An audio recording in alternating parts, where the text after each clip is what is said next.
Match میں دیکھا ایان اروبا جو ٹوینز ہیں کھیل رہے تھے تو اس کے بعد ان کی خون سے لت پت لاش ہے. اسی طرح ارتضا عباس 7 سال کا بچہ جو اس پار کے وہاں کشمیر کا ہے.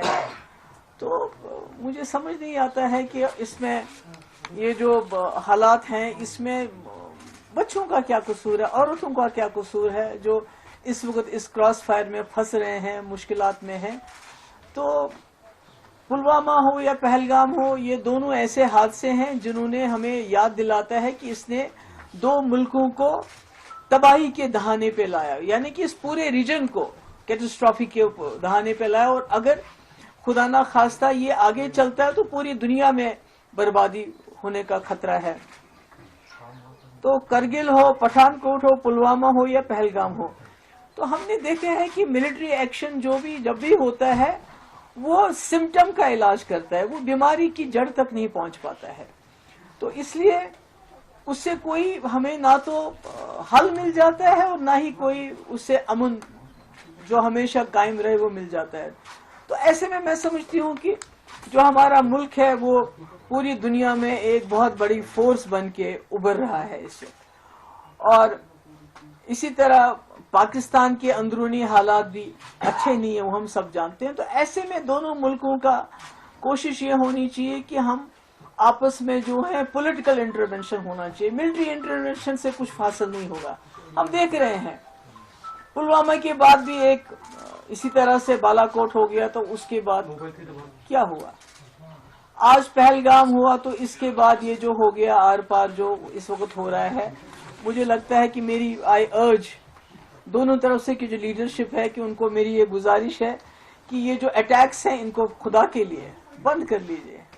ہمارے بچے مطلب کہ جن کے کھیلنے کے دن ہے, میں نے خود دیکھا اس بچے کی جو فوٹو پہلے تھی وہ کھیل رہا تھا اسی ٹی شرٹ میں, اس کے بعد جب اس کی میت کو لے کے جا رہے تھے جو پونچھ کا ہے تو اس کے سر کا یہ حصہ بالکل الگ تھا.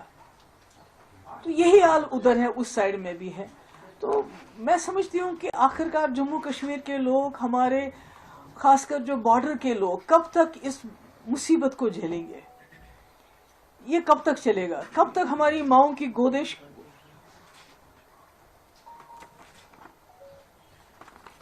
کب تک یہ خالی ہو جائیں گی؟ اس طرح کی جو جنگی جنون ہے دونوں طرف سے. اب تو یہ بھی ہو گیا کہ دونوں طرفوں نے کہا, ہماری طرف سے یہ کہا جا رہا ہے کہ ہم نے وہاں ملیٹنٹس کے کیمپ اڑا دینے تھے اور وہ ہم نے اڑا دیے, ان کا پرپز سرو ہو گیا. جو بہت ہی وہ کہتے ہیں میجرڈ ہم نے ایک اسٹرائک کی. تو اسی طرح سے پاکستان کا کلیم ہے کہ ہم نے جی 5 جیٹ اڑا دیے, ہم نے جی بریگیڈ ہیڈ کوارٹر ادھر پونچھ کا تباہ کر دیا, ہم نے چوکیاں تباہ کر, یعنی کہ دونوں نے حساب برابر کر دیا. تو پھر ہمارے بچوں کو کیوں مارا جا رہا ہے؟ ہمارے لوگوں کو کیوں اس طرح سے ان کا خون کیوں بہایا جا رہا ہے؟ تو میری گزارش ہے, آئی اپیل, میں وہاں کی لیڈرشپ کو بھی اپیل کرنا چاہتی ہوں. یہاں پرائم منسٹر مودی جی آپ نے خود کہا تھا کہ آج کل کے اب جو وقت ہے, جو ایرا آف وار ختم ہو چکا ہے. جب آپ نے یوکرین کے مسئلے میں بات کی, آپ نے کہا era of war is over, اب ڈائلاگ جو پولیٹیکل انٹرونشن کی ضرورت ہے. اب مسئلے مسائل کو پولیٹیکلی ریزالو کرنے کی بات ہے. اگر دونوں پرائم منسٹر ہیں, ایک وہاں ہے ایک یہاں ہے, اگر فون اٹھا کے ایک دوسرے سے بات کر لیں اس وقت کی بہت ہو گیا, آپ نے جو کرنا تھا آپ نے کر لیا, ہم نے جو کرنا تھا ہم نے کر لیا, مگر بیچ میں جموں کشمیر کے معصوم لوگ مارے جا رہے ہیں.